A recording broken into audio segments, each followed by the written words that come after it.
পুরুষের জীবনে এমন একটা সময় আসে তখন আর শরীরের শক্তি থাকে না, পকেটের জোর থাকে না। এতদিন যাদেরকে খাইয়েছিল, যাদের কথায় নেচেছিল, তারা কেউ পাশে থাকে না।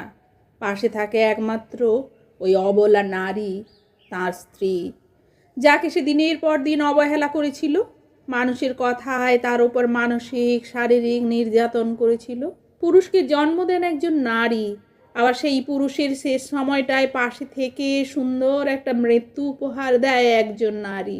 একজন পুরুষের শারীরিক শক্তি ও পকেটের জোর যতদিন থাকবে ততদিন সে তার স্ত্রীকে মানুষ মনে করে না। যখন এসবে ভাঁটা নেমে আসে তখন তার হুঁশ ফিরে, কে তার আপন আর কে তার পর। আসলে তখন আর কিছুই করার থাকে না।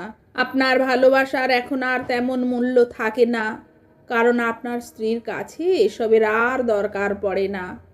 সে অভ্যস্ত হয়ে পড়ে অন্যভাবে, হেলায় অবহেলায়, ভালোবাসায় যত্নে। কোনো কিছুতে সে খুশি অখুশি হতে পারে না।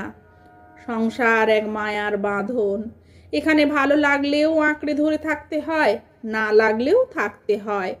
কত শত সংসার টিকে থাকে শুধুমাত্র সন্তানের মুখের দিকে চেয়ে। সেই সন্তানও এক সময় পর হয়ে যায়। শেষ বয়সে এসে পাওয়া না পাওয়ার হিসেব মেলাতে গিয়েও হিসেব মেলে না। সেই অবহেলিত অযাচিত নারী আপনার শেষ বয়সে আপনাকে বাহুডোরে বেঁধে রাখে, বিপদে আপদে, সুখে দুঃখে। আজ থেকেই সতর্ক হন, নিজের সহধর্মিণীকে মূল্য দিন। শেষ বয়সে অন্তত লজ্জিত হতে হবে না তার কাছে।